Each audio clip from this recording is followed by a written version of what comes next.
This is Agent Eli Mercer, former Field Research Unit 12. I don't know if anyone's going to find this. Honestly, I'm not sure I want anyone to. But if you're hearing this, then someone did. And that means the thing's probably still out there. And people are still lying about what happened in those woods. So, this is it. My last log. Not the one I was ordered to file. The real one. We were told it was a recovery op. Small crew. Dense forest, just past Dead Elk Ridge, outside a quarantine zone. No locals, no hikers, no noise. We weren't hunting anything dangerous. That's what they said. Just cataloging. Behavioral survey. Live specimen, optional. Right. But even before we stepped out of the VTOL, we could tell something was off. The trees were too still. Even in the wind, the canopy didn't move right, like it was listening, holding its breath. No birds, no insects, no rot on the ground. Everything was clean, but not alive. It felt like walking into a room that had just been broken into. You couldn't see the intruder, but the air was still warm with their presence. We set up camp by nightfall. I remember Myers kept checking the tree line. Said he thought he saw something out there, just out of range of the thermal scope. We laughed. We shouldn't have. The first night, something passed through our perimeter. Didn't break anything. Didn't leave tracks. But when we checked the motion sensors, 2 had gone offline simultaneously for exactly 7 seconds. No malfunction, no short, just off. Like someone had reached in and turned them off mid-transmission. We thought it was equipment failure. Then we heard the trees shift again. Not from wind, from weight. Something tall. I didn't sleep. None of us really did. Myers was sharpening his combat knife over and over. Reed kept rewinding the audio logs from the drones, swearing he heard a second voice in the static. And Lopez just started praying. Real quiet. The kind of prayer you whisper when you know you're already dead. On day 3, we found the fur. Not just a few strands, tufts, stuck in the bark. Coarse, black, longer than my hand. I bagged it, labeled it, standard procedure. But it smelled wrong, like burning hair and old metal. And the bark it clung to was stripped bare beneath, peeled, not clawed. That was the last time I saw Myers. He was on the 3 a.m. watch, 30 meters from camp. 1 minute, his comm was fine. He'd just said something about hearing, I don't know, a branch snap. The next, his feed went dead. No scream, no shot, just cut. Like he was never there. We found his rifle, bent in half, still warm. No blood. We should have pulled out then, called it in, waited for a Class 4 extraction sweep. But we didn't, because we'd been briefed, because we'd all signed the disclosure, because we knew what we were hunting. And the Foundation doesn't send you after myths. They called it a legend in the file. North American primate anomaly. Reported in indigenous folklore. Possible intelligence. Classified under Protofauna Index, Level 3. But it wasn't a legend, and it wasn't primitive. It was watching us, studying us, and one by one, it started taking us back. It's been, I don't know how many days. The sun doesn't rise here the same way anymore. It sort of bleeds through the canopy like it's afraid to touch the ground. But I know it's been long enough. Long enough that I've stopped hoping to see the chopper. Long enough that I've stopped listening for the Foundation's recall signal. Because it's not coming. They left us here. They always knew. We found Myers' boots half a kilometer west, still tied. No feet inside, just the boots. Sitting there upright, facing the camp. Like he'd walked right out of them and into the trees. Reed wouldn't go near them. Lopez. She touched one. Just brushed the laces. She flinched, said it was warm, like someone had just taken them off. The next night we doubled the perimeter, brought out the thermal drones, layered the camp in motion alarms, carried weapons we were never supposed to use for biological recovery. Didn't matter. We heard something just past the perimeter at 2:17 a.m.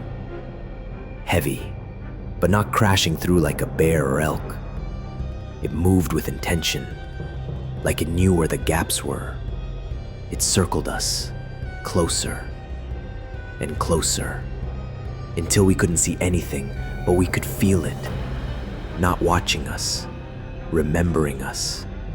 Lopez swore she saw something, said there were eyes in the trees, not glowing, not animal shine, but something blacker than the dark.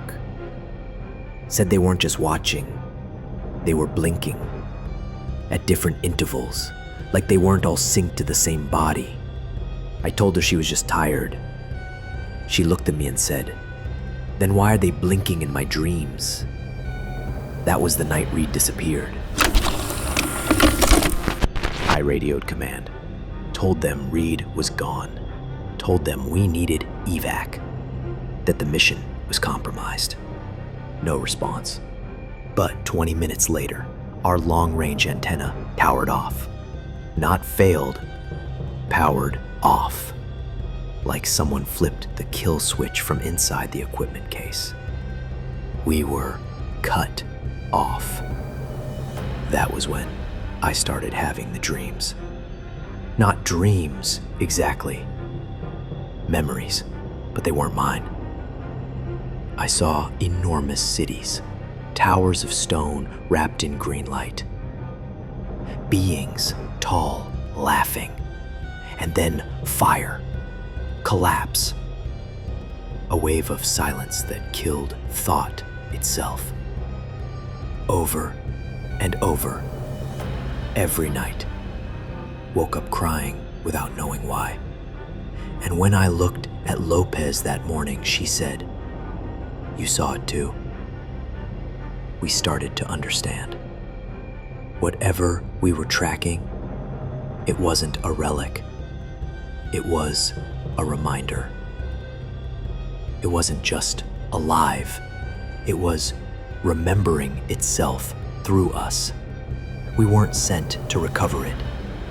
We were sent to see if it would recognize us, to see if it would forgive us. It didn't. Lopez is gone, just like the rest of them. No trace, no sound, no struggle. It's like the forest took her. The night before she disappeared, we didn't say much. We were too far past fear by then. Too tired, too aware that the thing we were tracking wasn't something that left tracks. She volunteered for final watch. I remember her hands were shaking when she lit the lantern, not out of fear, out of certainty.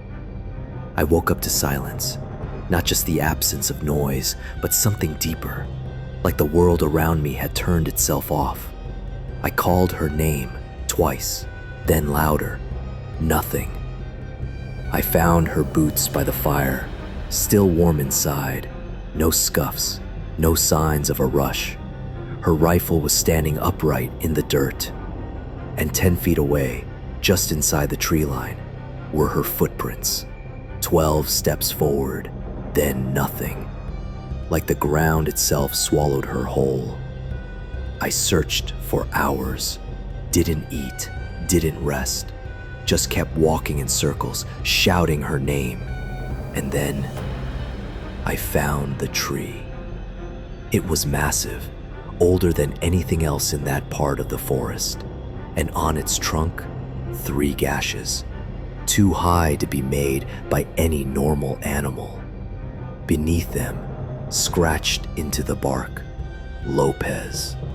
The letters were deep, weathered, like they'd been there long before she even arrived. That's when I stopped searching, not because I gave up, because I understood. She wasn't taken, she was claimed. It's not a hunt, it's not hunger, it's correction. We weren't supposed to be here, not in these woods, not in their place. We didn't find an animal. We walked into the memory of something older than us, something that remembers everything we've done, and it's taking us back, one by one, like pieces being set back in the box after a game we were never meant to play. Now it's just me, and the forest is quiet again, too quiet. It's like the trees are listening to see what I'll say next. And when I stop talking, I think that's when they'll come for me too. I've been hearing voices. Not just in my head. I know the difference. This is sound. It's in the air. It moves through the trees. It waits until I'm just drifting off. And then it starts whispering. Right beside my ear. At first, I thought it was Lopez, but I know her voice. This isn't hers. It's deeper, rough, like it's passing through soil before it reaches me. And it doesn't say words, not ones I recognize. Sometimes it clicks. Sometimes it groans. Sometimes it laughs. Last night, it said my name twice, clear as anything. Eli. Like it had known it all along, like it was practicing. I shouted back once, told it to stop, told it I wasn't afraid. But that was a lie, because the moment I spoke, the voice stopped too. Everything stopped, even the insects, even the wind. The whole forest held its breath. And then I heard another voice behind me. It wasn't calling out. It was repeating me, every word, my voice exactly, but off, too slow, too calm, like it didn't understand what the words meant, just how they sounded. I keep telling myself I'll find the road again, that there's a ranger station I missed, a flare I forgot to pack, that someone will answer if I call long enough. But I don't know what a human voice sounds like anymore. Not for sure. There's something awful about silence when it feels deliberate, like the trees are holding something back, like they're listening to see what I'll do next. The next morning, the air had changed. Thicker, warm, and something was breathing. Not behind me, not beside me. All around me. Like the forest itself had lungs. I turned, slow, careful, and then I saw it, between the trees. Massive, covered in wet, matted hair that clung to its skin like rot. Its arms hung too low, dragging across the soil, twitching. Its jaw didn't close right. Too long, too broken, like it had been snapped open and left that way. And the eyes, not animal, not human. Something else. Something that remembered being both and hated it. It didn't move. It just stared. And then it spoke. Not words, not language. It repeated my scream from last night, perfectly, exactly. Stop. I'm not afraid of you. Only now I could hear it. Not just the sounds, but what was beneath them. Mocking me, feeding on it. I backed up, but the trees behind me had closed in. Literally. They were closer. I don't care if that doesn't make sense. I felt them press against my pack. No wind, no sound, no exit. It stepped forward. Not to strike, not to chase, to watch, to enjoy. And then it said my name. Eli. But not in its voice. In Lopez's. Clear, smooth, human. Like it had remembered. Like it had waited. And that's when I understood. This wasn't some beast. It was the last survivor. The last remnant of something we tried to erase. Not just a species, a whole civilization. One that spoke, that built, that trusted us, and we burned it to ash. Now it wanders, alone, but not broken, not dead, and full of hate. Not the kind that kills quick, the kind that waits, that whispers, that mimics, so we'll get lost, so we'll scream for help, so we'll see a friend's face or hear their voice and follow it into the dark. It's not hunting for food, it's hunting for justice. Twisted, cruel, unforgiving. It wants us to suffer, to doubt ourselves, to beg. And then, only then, will it let us die.